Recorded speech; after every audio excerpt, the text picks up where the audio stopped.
Hai Sobat SMK, kenalin aku Hana, mahasiswa PPG Prajabatan Teknik Mesin Universitas 11 Maret. Kali ini kita akan membahas konsep yang menarik tentang pembentukan budaya kerja dan model pembelajaran yang efektif untuk mempertajam integrasi budaya industri di SMK. Yuk simak bersama. Oke Sobat, sebenarnya apa sih budaya kerja itu? Budaya merupakan nilai dasar yang dipegang teguh dan mengkristal oleh sekelompok orang yang menjadi ciri khusus sebuah kelompok. Nilai dasar tersebut menjadi pola dasar dalam bertindak dan mengambil keputusan tentang arah organisasi dan bagaimana cara menyelesaikan suatu problem dalam lingkup organisasi tersebut. Dalam konteks sekolah menengah kejuruan atau SMK, beberapa jenis budaya yang relevan antara lain. Yang pertama, budaya kerja, yaitu nilai-nilai dan norma-norma yang mengatur cara kerja dan interaksi di lingkungan kerja.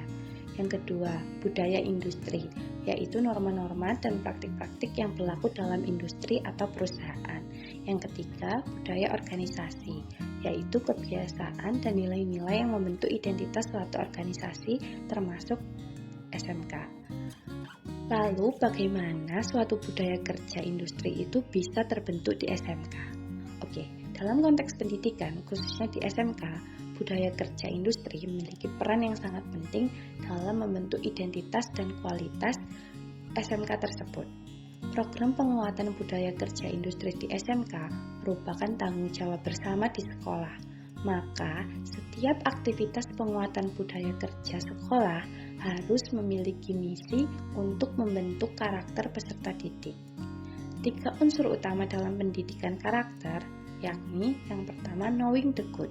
Peserta didik tidak hanya tahu tentang hal-hal yang baik, tetapi peserta didik harus memahami mengapa melakukan hal baik tersebut. Yang kedua, feeling the good, yaitu membangkitkan rasa cinta peserta didik untuk melakukan hal baik tersebut. Peserta didik dilatih untuk merasakan efek dari perbuatan baik yang dilakukannya. Kemudian yang ketiga, acting the good. Peserta didik dilatih untuk berbuat mulia, berbuat sesuatu yang baik itu dengan terus melakukannya, dilatih dan dibiasakan.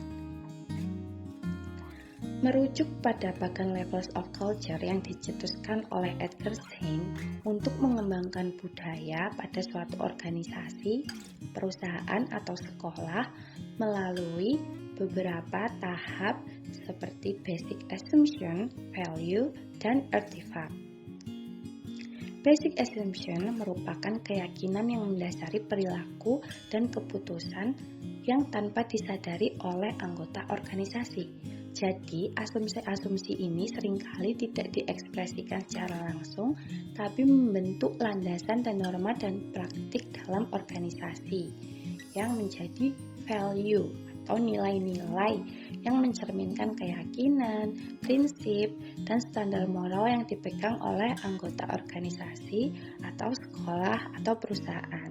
Dan nilai-nilai tersebut membentuk dasar dari keputusan dan perilaku dalam organisasi. Dan hal tersebut akan tercermin dalam artifact, yaitu aspek-aspek yang dapat diamati secara langsung oleh anggota organisasi dan pihak eksternal. Seperti simbol, slogan, ritual, bahasa, dan struktur fisik. Atau lebih mudah kita amati berupa behavior dan standar. Jadi pola-pola perilaku yang muncul dalam interaksi sehari-hari serta SOP, aturan, kode etik yang itu dapat kita lihat penerapannya dalam kehidupan atau kinerja sehari-hari. Terus, kenapa sih penting membentuk budaya kerja industri di SMK? Nah, dalam Perpres nomor 87 tahun 2018 tentang penguatan pendidikan karakter dan Peraturan Menteri Pendidikan Kebudayaan nomor 34 tahun 2018 tentang Standar Nasional Pendidikan SMK-MAK, khususnya standar kompetensi lulusan, terdapat 9 area kompetensi. Salah satu area kompetensi tersebut yaitu karakter pribadi dan sosial lulusan SMK-MAK. Nah, peserta didik SMK harus dipersiapkan untuk menghadapi persaingan dan tantangan dalam bekerja di dunia usaha dan di dunia industri. Bekerja di dunia usaha dan industri tentu berbeda dengan belajar dan bekerja di lingkungan sekolah, sehingga diperlukan adanya pengembangan karakter kerja yang terdiri dari pembinaan ketahanan mental, disiplin kerja, ketahanan fisik, dan perilaku positif peserta didik. Nah, pengembangan karakter tersebut dapat dilakukan melalui pembentukan budaya kerja. Jadi penting sekali membentuk budaya kerja di SMK untuk membentuk karakter disiplin berpikir dalam diri seluruh warga sekolah, terutama peserta didik, di mana seluruh peserta didik, guru, dan staf harus bertindak disiplin atas kesadaran dirinya, bukan lagi karena adanya paksaan atau menghindari punishment, hukuman. Nah, budaya kerja industri yang sudah berjalan dengan baik akan membentuk suatu sistem di mana nilai-nilai budaya tersebut terrealisasi dalam kehidupan sehari-hari di sekolah dalam bentuk perilaku dan karakter disiplin. Budaya kerja tersebut akan membentuk standar kompetensi lulusan yang link and match dengan dunia industri. Selain itu, budaya kerja yang baik di suatu SMK dapat meningkatkan daya saing dan prestasi peserta didik. Hal tersebut tentu dapat meningkatkan branding atau citra sekolah yang positif. Indikator utama berhasil atau tidaknya implementasi budaya kerja industri di suatu organisasi atau di suatu sekolah, yaitu tercapainya produktivitas, baik itu produktivitas kerja maupun produktivitas belajar. Produktivitas yaitu seberapa efisien cara yang digunakan untuk mengolah sumber daya atau potensi untuk menghasilkan output keluaran yang maksimal. Lalu, model pembelajaran apa yang efektif untuk mendukung terbentuknya budaya kerja industri di SMK? Nah, jadi model pembelajaran yang efektif yaitu model pembelajaran yang dapat mempertajam integrasi budaya industri ke dalam pembelajaran teori dan praktik di sekolah. Model pembelajaran yang relevan diterapkan di SMK antara lain pendidikan sistem ganda, dual system, CBT, Competency Based Training, PBET, Production Based Education and Training, dan TEFA, Teaching Factory. Di antara banyaknya model pembelajaran tersebut, Teaching Factory merupakan sebuah model kegiatan pembelajaran yang efektif. Dikatakan efektif karena konsep Teaching Factory dapat mengantarkan peserta didik mencapai tahap kompeten, yakni suatu tahapan di mana peserta didik pantas untuk diberikan kewenangan karena telah dianggap mampu. Nah, untuk mencapai tahap kompeten tadi harus menerapkan nilai-nilai dasar yang perlu ditanamkan dalam diri peserta didik untuk mendukung kesiapan implementasi Teaching Factory. Antara lain, yang pertama, sense of quality, yang biasanya diterapkan sejak kelas 10 dengan memberikan keterampilan dasar kepada peserta didik yang berkaitan dengan standar objektif kualitas.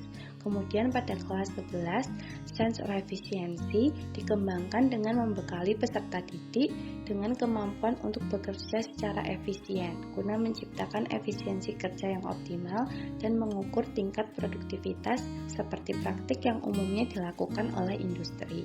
Kemudian yang ketiga, sense of creativity and innovation saat kelas 12 dengan mengajarkan peserta didik untuk bekerja secara kreatif dan inovatif, melatih kemampuan problem solving dan critical thinking sebagai ukuran kreativitas dan kemampuan untuk melihat peluang-peluang baru di industri, seperti memberikan tugas untuk mendesain produk atau merancang produk tertentu berdasarkan kreativitas peserta didik.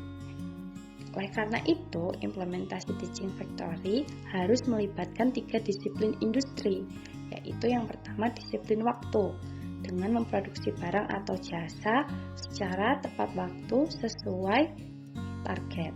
Kemudian yang kedua disiplin mutu atau kualitas, dengan memproduksi barang atau jasa dengan kualitas yang dijanjikan, presisi dan tepat komposisi. Kemudian yang ketiga, disiplin prosedur, yaitu mengikuti prosedur yang wajib dilalui. Karena melewatkan salah satu prosedur dapat berakibat buruk terhadap hasil produksi atau kondisi mesin. Ketika budaya kerja industri itu sudah terbentuk dan menjadi sistem serta produktivitas dapat tercapai di sekolah, langkah selanjutnya yaitu how to make the culture going autopilot. Jadi, langkah selanjutnya itu bagaimana tercapai disiplin berpikir di suatu sekolah atau perusahaan. Jadi, bagaimana semua anggota itu menerapkan budaya kerja industri tersebut dengan kesadaran diri dan tanpa paksaan. Oke, jadi itulah pembahasan kita tentang konsep pembentukan budaya kerja industri dan model pembelajaran yang efektif untuk diterapkan di SMK.